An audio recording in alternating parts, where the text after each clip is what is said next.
જય શ્રી કૃષ્ણ. સ્વાગત છે આપ સૌનું મારી ચેનલ ટેસ્ટ ટેક એન્ડ ટેલેન્ટમાં. જો તમને આ વિડીયો પસંદ આવે તો મારી ચેનલને લાઇક, શેર અને સબસ્ક્રાઈબ જરૂરથી કરજો, જેથી મારા આવનારા નવા વિડીયો તમારા સુધી પહોંચી શકે. નમસ્તે મિત્રો. આજે આપણે ધનતેરસની પાવન વ્રત કથા અને આ દિવસે થતી પૂજા તથા શુભ મુહૂર્ત વિશે સાંભળવા જઈ રહ્યા છીએ. ધનતેરસ એટલે કે ધન ત્રયોદશી, દીપાવલીના પાવન પર્વની શરૂઆતનો પ્રથમ દિવસ. આ દિવસે ખાસ કરીને ભગવાન ધન્વંતરી, ધનની દેવી મહાલક્ષ્મી તથા કુબેરજીની પૂજા કરવામાં આવે છે. ધનતેરસ શુભ મુહૂર્ત. તારીખ 18 ઓક્ટોબર શનિવાર 2025. તિથિ ત્રયોદશી તિથિ, કૃષ્ણ પક્ષ, કાર્તિક માસે. સૂર્યોદય લગભગ 6:29 AM થી સૂર્યાસ્ત લગભગ 5:54 PM. પ્રાચીન સમયમાં હિમાલયની નજીક એક રાજા હેમ નામનો વિરાજતો હતો. રાજાને ખૂબ સુખ સંપત્તિ હતી, પણ દીકરાનું સુખ નહોતું. લાંબી તપશ્ચર્યા પછી તેમને એક સુંદર રાજકુમાર મળ્યો.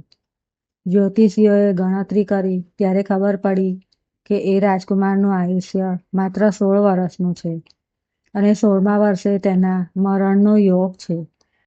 સમય જતાં રાજકુમાર યુવાન બન્યો. જ્યારે તેનું 16મું વર્ષ પૂરું થવા આવ્યું ત્યારે નક્ષત્ર મુજબ યમરાજના દૂતો તેની પ્રાણહાર કરવા માટે આવી પહોંચ્યા. પરંતુ રાજકુમારની પત્ની ખૂબ બુદ્ધિશાળી અને ધાર્મિક હતી. તે દિવસે કાર્તિક કૃષ્ણ પક્ષની ત્રયોદશી હતી, એટલે કે ધનતેરસ. રાજકુમારની પત્નીએ ઘરના દ્વારે ઘણા દીવા પ્રગટાવ્યા, સુવર્ણ ચાંદીના દાગીના અને ઘણો ખજાનો સજાવ્યો અને સોનું ચાંદીના પાત્રોમાં દીવા પ્રગટાવ્યા. તેણીએ પોતાના પતિને એક ખુરશી પર બેસાડી દીધા અને ઘરની બહાર કોઈને પણ અંદર પ્રવેશ ન મળે તેવી વ્યવસ્થા કરી દીધી. જ્યારે યમરાજાના દૂત રાજકુમારના પ્રાણ લેવા આવ્યા ત્યારે તેમને દીવડાની તેજસ્વી રોશનીથી આંખો ઝળહળી ગઈ.